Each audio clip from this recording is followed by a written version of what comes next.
ताज्या बातम्यांसाठी ABP माझाला subscribe करा आणि बेल आयकॉन प्रेस करा।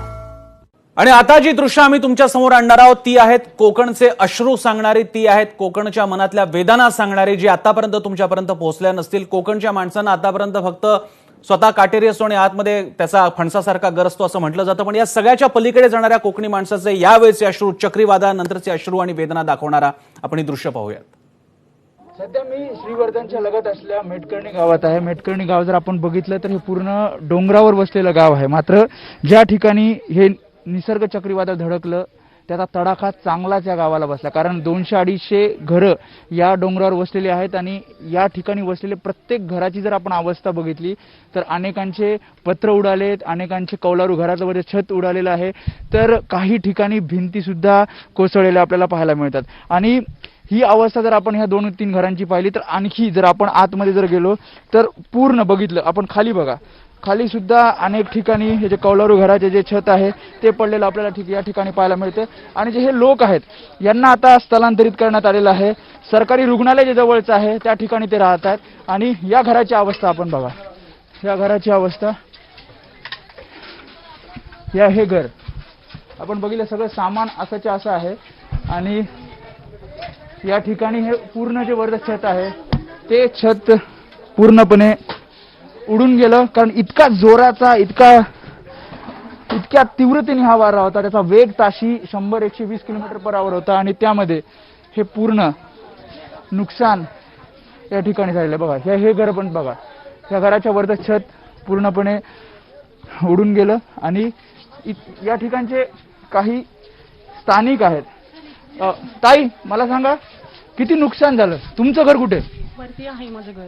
अच्छा, आता मी बांधून 15 दिवस झाले घराला, कंपल्सरी ते आता अचानक या वादळामुळे पूर्ण माझ्या घराची म्हणजे पूर्ण भिंती वगैरे पण गेल्यात। काय राहत आहे? आता आम्ही सरकारी रुग्णालयामध्ये राहतो। बरं, किती दिवस झाले होते? म्हणलं 15 दिवस। 15 दिवस राहायला जाऊन झालेत फक्त। बरं, आणि सर्व नुकसान झाले, सर्व भांडं कुंड सर्व तुटफूट सर्व झालेली आमची, काही नाही राहिलेलं आहे माझ्या घरामध्ये। कोण कोण राहत तुमच्या घरात? कोण? छोटा बाळ आणि मी दोघंच आम्ही असतो। किती जण राहतात या वस्तीत? किती जण राहतात? ह्या वस्तीत खूपशी घरं आहेत, पण सर्वांचंच नुकसान झाले। कुणाचं असं काही बाकी नाही राहिलेलं आहे की जेणेकरून ते बाकी आहे। कुणाच्या घरावर छत नाही, कुणाच्या भिंती नाही, कुणाचं सर्व उद्ध्वस्त झालेलं आहे, काही नाही राहिलं। इतकं तुफान होतं? हा, खूप तुफान होतं, म्हणजे असं वाटत होतं की आम्ही पण त्या तुफानाबरोबर जाऊन निघून। तुम्ही तेव्हा कुठे होतात? त्यावेळी आम्ही इथे दुसरं एक RCC मध्ये घर आहे, त्यांच्या घरामध्ये माझ्या भाऊचंच घर आहे ते, त्यांच्यामध्ये आम्ही सर्व आमची पूर्ण एरिया त्याच्या घरामध्ये जोपर्यंत तुफान थांबपर्यंत 10 मिनिटं आम्ही थांबलेलो। 10 मिनिटाच्या नंतर आम्ही 10 मिनिटामध्ये खाली सर्व अख्खा गाव खाली गेल्याच्या नंतर परत 20 मिनिटानंतर तसंच तुफान झालं, त्यांनी तर सगळं उद्ध्वस्त केलं। 3 तास साधारणतः तुफान होतं, त्याच्यानंतर तुम्ही खाली आलात? वादळ जे सुरू झालं होतं थोडंसं 5 ते 10 मिनिटाचा थोडा पाऊस, थोडा वारा होता, त्याच्यामध्येच आम्ही सर्व निघून गेलो। घरातलं किती नुकसान झालं? तुम्ही म्हणता घर तर पूर्ण टोटली गेलं घर माझं। वरती आहे तर तुम्हाला मी दाखवते, सर्व गावाचीच घरं गेलेत, मेटकर्णी गाव सर्व गेलाय। त्यामुळे आतमध्ये जर आप बघितलं, हे बघा, हे घर बघा तुम्ही, ह्या घराची अवस्था पाहिल्यानंतर आपल्याला कळेल की किती नुकसान या ठिकाणी झालंय। हे पूर्ण गाव बघा, हे बघा पूर्ण छप्पर उडालंय, पंखे तसेच लटकलेले आहेत, जे काही फर्निचर होतं त्याचं नुकसान झालंय। तुमचं घर आहे? काढलं बाहेर, पूर्ण सगळं पडलं होतं, हे कपाट वगैरे खाली पडलेलं, शॉकेश, कपडे नाही काय नाही, मग आम्ही सगळे बाहेर काढून कपडे हे करून टाकले, पूर्ण हे काचा बिचा फुटल्या कपाटाच्या सगळ्या। मग काय नाही, आम्ही एसटी स्टँड मध्ये राहतोय रात्रीपासून। एसटी स्टँड मध्ये राहतोय, रात्री एसटी स्टँडला झोपलो आणि तिथंच मग कुणीतरी रात्री जेवण आणून दिलं, ते खाल्लेलं। आता पण तसंच, आता 2 वाजता 2 का 2:30ला आम्ही जेवलेली। राहता घरात? आता आम्ही 5 माणसं आहेत। आता 5च्या पाहिजे तिथे राहतात? हो, तिथे एसटी स्टँड मध्ये राहतो। तर ही परिस्थिती ह्या घराची आहे। आतमध्ये जर आपण बघितलं तर पूर्ण अनेकांची घरं, हे मी एक घर दाखवतोय, पण अशी अनेक घरं आहेत ती पूर्णपणे उद्ध्वस्त झाली आहे। आणि या ठिकाणी प्रत्येक जण आता हे गाव सोडून जवळच्या बस स्टँड मध्ये कोणी राहतंय, कोणी रुग्णालयात राहतंय, का जिथे व्यवस्था केली. मला सांगा तुमचं काय नुकसान झालं, तुमचं काय नुकसान. माझं सगळं घर पण पडलेलं आहे आणि मला काही राहायला पण जागा नाही. एरवी तर मी माझ्या चुलत्याच्या घरामध्ये राहत होते.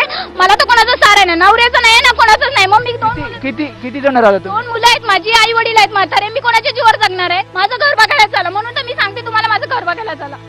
मी ओपन नाही करू शकत घर, अशी माझी कंडिशन आहे. शिलाई काम करून खात होती मी.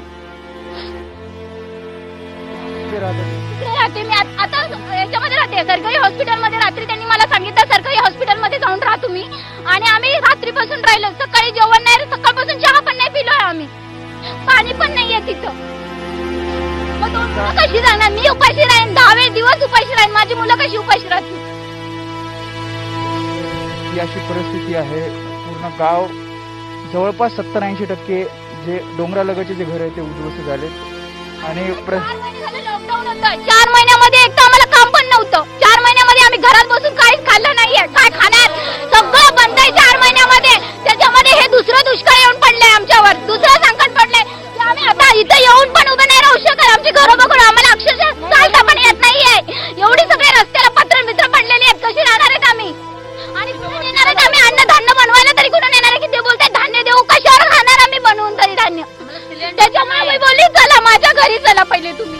त्यामुळे ही परिस्थिती आपण बघतोय की अनेक घर, यांचं घर आहे, यांचं घर, हे सगळ्यांचेच घर, सगळ्यांच्या घरांचं नुकसान झालंय. आता राहायचं कुठे हा प्रश्न आहे. त्यामुळे ह्या चक्रीवादळामुळे नक्कीच अनेक अनेक अनेक ठिकाणं जे आहेत त्या ठिकाणी असं नुकसान झालेलं आपल्याला पाहायला मिळतं. त्यामुळे अनेक जण बेघर झालेत. कसं राहायचं, काय खायचं हा प्रश्न त्यांच्या समोर आहे. त्यामुळे एकंदरीतच परिस्थिती गंभीर आहे. मात्र तरी लोक एकमेकांना सहकार्य करतात, प्रशासनाला साथ देतात. कॅमेरामॅन दीपेश महाजनसोबत वेदांत नाईक, एबीपी माझा, श्रीवर्धन.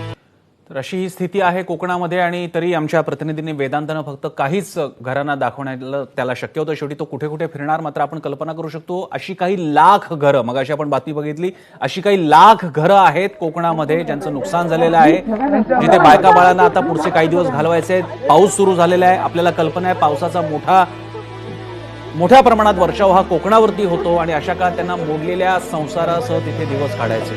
काय होणार आहे आपल्या कोकणवासियांचं? लॉकडाऊनमुळे त्यांना बाहेर जात हे मेटकर्णी गावातलं 15 दिवसापूर्वी या ताईंनी घर बांधलं होतं आणि ह्या चक्रीवादळामध्ये छप्पर तर उडालं, घर पूर्ण उद्ध्वस्त झालं. आणि आतमधली जर आपण स्थिती पाहिली तर हे बघा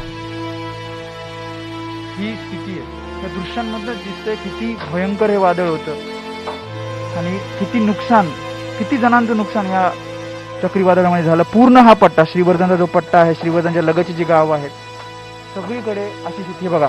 इतका जोरात वारा होता, इतका वेग या वाऱ्याला होता, काचाला तडे बघा, अक्षरशः खिडकीची काच फुटली, इतका प्रचंड हा वेग होता. आपल्यासोबत ज्यांचं घर आहे त्या ताई आहेत. ताई, तुम्ही 15 दिवसापूर्वी हे घर बांधलं? 15 दिवसच झाले मला इथे. मी राहायला आलेली आहे बाळाला घेऊन. बाकी आमचं कोणी नाही आहे. बाळाने मी दोघंच राहतो. मी लोकांचं कर्ज काढून हे सगळं घर बांधलं की जेणेकरून आम्हाला कुठेच सारा नव्हता राहण्यासाठी, म्हणून मी हे घर बांधलं. आणि 15 दिवसात माझं घर दशादेव झाली आहे माझ्या घराची. आता तुमचं दुःख कळू शकतं मला, पण किती जण राहतात? किती जण? मी असतो सर, माझा मुलगा आणि मीच राहतो, बाकी कोणी नाही आमचं.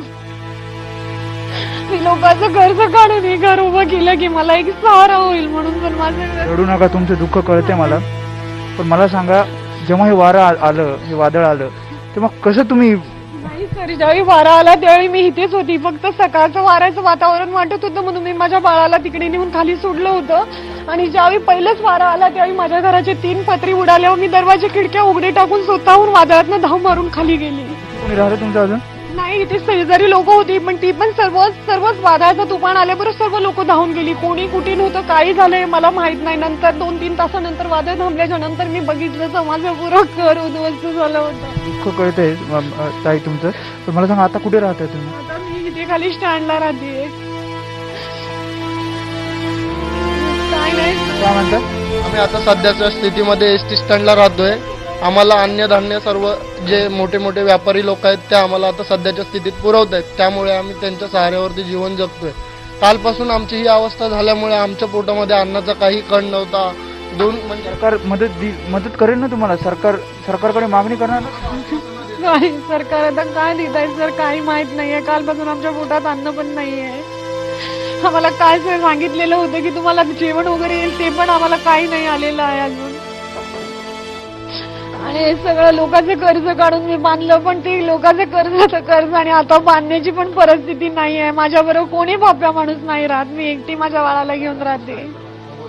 लोकांचं कर्ज कसं फेडू आणि मी आता कुठे राहू, हा मला मोठ्यात मोठा प्रश्न पडलेला आहे. छोटं बाळ घेऊन मी फक्त राहते, स्वतः बांगडीचा धंदा वगैरे करून मी काम काय करते? काय नाही, फिरतीवर या मूळ मजुरीवर भांडी कपडे धुणे या स्वतःच्या बांगडीचा छोटा मोठा धंदा करते. त्यामुळे सरकारनं खरं तर हे सगळं पाहावं, कारण चक्रीवादळानं अनेकांचं नुकसान झालंय, अनेकांचे घर उद्ध्वस्त झालेत. जसं ताई बोलल्या की कर्ज काढून त्यांनी हे घर घेतलं होतं, लहान मुलं सोबत राहतात आणि अनेकांची अशी घरं आहेत ती पूर्णपणे अशा प्रकारे पडली आहेत, झडली आहेत. अनेकांचे संसार उद्ध्वस्त झालेत. आता राहायचं कुठे, कारण घरच आपलं राहिलं नाही. त्यामुळे सरकारने यांना मदत करावी अशी आता त्यांची मागणी आहे आणि लवकरात लवकर ही परिस्थिती पूर्वपदावर यावं असं प्रत्येकाला वाटतंय. मात्र जे नुकसान झालंय या सगळ्या श्रीवर्धन आणि आजूबाजूच्या जो भाग आहे त्यामध्ये खरंच भयावह असं सगळं हे चित्र पाहून, हे दृश्य पाहून आपल्याला दिसतंय. कॅमेरामॅन दीपेश माझ्यांसोबत वेदांत नाईक, एबीपी माझा, श्रीवर्धन.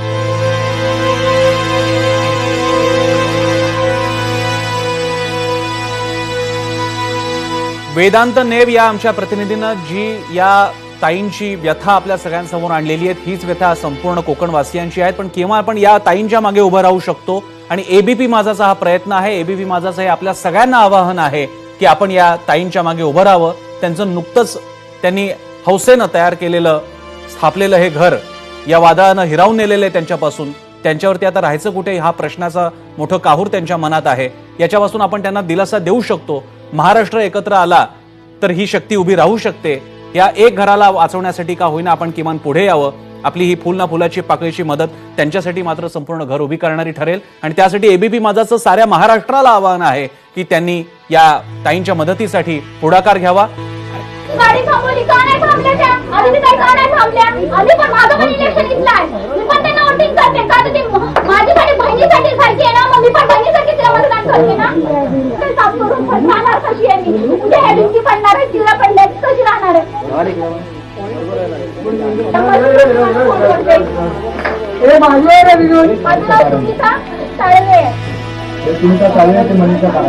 माझं नाव परत माझी दोन मुलं आहे. माझ्या बहिणींची दर्शन झाले, मी पोट भरत होती. श्रीवर्धन लगतच्या मेटकर्णी गावात मी सध्या आहे आणि आणखी एक घर मी तुम्हाला दाखवतो. हे घर बघा, त्या घराची अवस्था बघा. ह्या चक्रीवादळामध्ये या सुद्धा घराचं पूर्णपणे नुकसान झालंय. भिंती पडल्यात, वरचं छप्पर बघा, पत्र उडून गेलेत आणि हे सगळं या ठिकाणी जर आपण बघितलं, हे बघा, हे किचन. आतमध्ये जर आलो तर हे किचन, ही किचनची अवस्था. ताई काय करता तुम्ही? तुमचं घर आहे? हो, माझं घर काय आहे. नाव आहे तुमचं? सुनीता शेषराव साळवे. मी टेलर काम करते. कोण, किती जण राहतात या घरात? माझे आई वडील आणि माझी 2 मुलं आणि मी. घर ते चक्रीवादळात कुठं होतात तुम्ही जेव्हा चक्रीवादळ आलं ना, जेव्हा 10:30 वाजतापासून चक्रीवादळ, तेवढ्या चक्रीवादळामध्ये आम्ही धावत सुटलो. घर सोडून असंच काही अंगावरचा कपडा घेऊन फक्त धावत सुटलो आम्ही. फक्त जीव वाचवायचा पडला. छोटी छोटी पोरं होती, माझी 2 पोरं आहेत, त्यांना घेऊन मी सगळं घर सोडून तशीच गेले. घरात काय आता काय? माझ्या घरामध्ये फक्त 2 मशनी आहेत. अन्नधान्याचा बघा कसा नाश झालाय. सगळं धान्य होतं ते सगळं भिजलंय आमचं. काय नाही माहिती, सगळं वाहून गेलंय. ते तुमचं हॉल. सकाळी येऊन मी हे घर साफ केलंय, तर म्हटलं थोडीशी आशा असावी काहीतरी. तर मी इथं उभं पण नाही करू शकत. मी कशी राहणार आहे आणि कशी खाणार आहे? मशीनवर माझं पोट आहे. मी मशीनी चालवून घर जगवते. माझ्या मशीन मध्ये पण सगळं पाणी गेलंय की माझ्या मशीन सुद्धा चालू होऊ शकत नाहीयेत आता. हे पण वरती बघा, फक्त पंखा लटकलेला आहे. आणि हे बघा या ठिकाणी सगळं कपडे तसेच पडलेत. मला सांगा आता राहता कुठे? आम्ही आता सरकारी रात्री आम्हाला तहसीलदार साहेबांनी सरकारी दवाखान्यामध्ये सोय केली होती आणि ते सकाळपर्यंत त्यांनी आम्हाला अन्न पाणी पण आणून दिलं नाही. ते बोलले की जेवण पाठवून देऊ, जेवण पाठवून, ते आम्हाला बघायला पण नाही आले सकाळी. माझी 2 मुलं उपाशीच आहेत. किती वर्ष झाले आता? किती जुनं घर आहे? हे भरपूर 20-30 वर्ष. तेव्हा पळत गेले तुम्ही खाली? हो, वादळ आलं ना, तेवढ्या वादळामध्ये आम्ही खूप पळत गेलो. वादळामध्ये इकडं तिकडं पत्र उडत होती. माझ्या वडिलांच्या इथं पत्रा लागला, माझ्या पोरीच्या पुढ्यामध्ये असं पत्र पडलं. वडली म्हणून ती जगली, नाही तर ती मरत होती. माझ्या भावाच्या मुलाच्या पण इथं पत्रा लागलाय कमरेला. काय आता सरकारकडनं काय अपेक्षा? एवढीच अपेक्षा आहे, सरकारने आम्हाला मदत करावी. निदान की मी माझ्या पोरांचं पोट भरू शकते अशी मला अपेक्षा आहे की सरकारने मला थोडीफार मदत करावी म्हणून. अनेक घरं जवळपास सगळ्या घरांची ह्या गावातल्या जे डोंगरालगत आहे, डोंगरावर बसलेली घरं आहेत, त्यांची ही अवस्था आहे. कारण वादळ इतकं वेगात होतं, याची तीव्रता इतकी होती की एका 2 तासामध्ये सगळ्या घरांचं नुकसान झालं आणि हे नुकसान खूप मोठं आहे. आणि आता प्रत्येकाला काही ना काही मदत सरकारकडनं मिळेल, जेणेकरून आम्हाला परत एकदा घर उभारता येईल, आमचा पुन्हा एकदा संसाराचा गाडा सुरू करता येईल अशी अपेक्षा आहे. कॅमेरामॅन दीपेश महाजनसोबत वेदांत नाईक, एबीपी माझा, श्रीवर्धन लगतच हा सगळा भाग डोंगराळ भाग आणि ह्या चक्रीवादळामध्ये आणखी एक घर ज्याचं पूर्णपणे नुकसान झालंय. छत तर गेलंयच, भिंती पण पडल्यात आणि काहीच ह्या घरात राहिलेलं नाही. हे सगळं उद्ध्वस्त झालंय आणि हे बघा पूर्ण अगदी पाठीमागचं घर पण आपण बघितलं तर ह्या वादळामध्ये सगळ्या भिंती पडल्यात, छप्पर राहिलं नाही. मला सांगा तुमचं घर आहे? माझं मंजुळा बाळू जाधव. तो एक चिंदी नाही माझ्या पोरांना का मला अंगावर कपडा नाही राहिलाय का मला जेवण करायला. मी हॉटेलमध्ये पोरांना घेऊन रात्री 1 वाजता जेवलं. जण राहिलं ह्या घरात? किती जण राहायचे? आम्ही 3 पोरगण 2 सुनानी मी. आम्ही 6 माणसांना, एक 2 महिन्याचा पोरगा आहे आणि एक 1.5 वर्षाचा नातू आहे माझा. 6-8 माणसा घरात मध्ये आपण या निघाला होतो. एक आमचा नशीब नाही तर ती घर आजचं उद्या. वादळ सुटलं तेव्हा कुठं होतं तुम्ही? पोरं माझी कामाला गेली, ती सुनाला घेऊन मी इथं होतो. सुनाला घेऊन मी खाली गेलो आणि खाली गेलो तेव्हा तो वरनं माणूस आला की घरात सगळं उडाली. तेव्हा मी सुनांना घेऊन बाहेर पडलो, 2 नातवांना घेऊन माझा. आणि खाली गेलो तर इकडे बघता पत्र उडायला लागली तर नशीब नाही तर माझा हा वरच्यावरच उडाला असता. पत्र्याने माझ्या मानच माझी मोडली असती. तरी पण मी खाली पोराला घेऊन आणि तो तिथं संध्या हॉटेलला तिथं घेऊन शिकून बसलेला आहे. आता 3 वाजता पोरं माझी पत्र चढवायला कोणाच्या तरी घरात गेली. काय खाऊ मी? माती खाऊ? काय टोप नाही का? काय नाही. लोकांनी तांदूळ दिले तर शिजवू कशावर? सगळी वाट लागली, सगळी बरबाद झाली माझ्या घराची. मला काय पण करून हात जोडून विनंती करते, मला ही भरपाई मिळालीच पाहिजे. मला माझं कोणच नाही. माझी 2 पोरं आहेत, दोघांचं लग्न झाले, एकाचं लग्न नाही झालंय आणि घरामध्ये या 4 महिन्यात कळते 4 महिने झाले तर 4 महिन्यात लॉकडाऊन आहे. लॉकडाऊन मध्ये पोरं कुठं कामाला पण कोण जात नाही, कोण कामाला घेत पण नाही. सगळं घर तुमचं? सगळं घर माझंच आहे. मी पडलं. हा सगळं आवाज भांडा कुंडा काहीच झालं नाही. सगळं दफन झालं. हे बघा मान्य बघा, हे बघा मान्य सगळं ह्याच्या खाली, तुमच्या पायाखाली एक मान्य आहे, तिथे एक मान्य आहे, तो शोकेस, तिथे एक टीव्ही आहे. सगळं काही सुद्धा राहिलेलं नाही माझ्या घरामध्ये. सगळी बरबादी झालेली आहे. बघा हात जोडून विनंती करते, मला भरपाई करून भेटली पाहिजे. हे बघा हे भांडे आहेत, शोकेस तर ते तिकडे कुठं त्या भिंती खाली गेले, टीव्ही, खुर्च्या, सगळं हे नुकसान झालंय. आणि सगळं हे इतकं भयंकर आहे की अनेक जणांना आता राहायचं कसं? कारण घरावर तर छप्परच आता गेल्यामुळे आता आम्ही कसा उदरनिर्वाह करायचा असा प्रश्न आहे. कॅमेरामॅन दीपेश महाजनसोबत वेदांत नाईक, एबीपी माझा, श्रीवर्धन. ही दृश्य आहेत आणि ही निवडक दृश्य आहेत.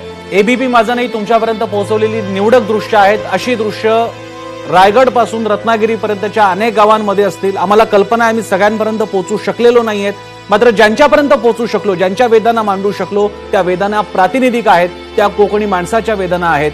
त्यांना आज जेव्हा तुम्ही तुमच्या घरात असाल तेव्हा कल्पना करा की आपलेच बांधव कोकणामधले असे असतील की ज्यांच्या डोक्यावर छप्पर नसेल, ज्यांच्याकडे आज स्वयंपाकासाठी भांडी नसतील आणि त्या भांडी असली तर त्याच्यामध्ये घालण्यासाठी धान्यच नसेल. या सगळ्यांच्या पाठी आपल्याला उभं राहायचंय. त्यासाठी एबीपी माझा आपल्याला आवाहन करतंय. ही मदतीचं स्वरूप कसं असेल हे लवकरच एबीपी माझावर जाहीर करण्यात येईल. बाळू जाधव, माझ्या घराची एवढी म्हणजे मला राहायला सुद्धा सोय नाही आणि मला अंगाला कपडं वस्त्र सुद्धा नाही आहे. मेहरबानी करून हात जोडून विनंती, मला काय पण करून माझं घर मला उभा करून पाहिजे.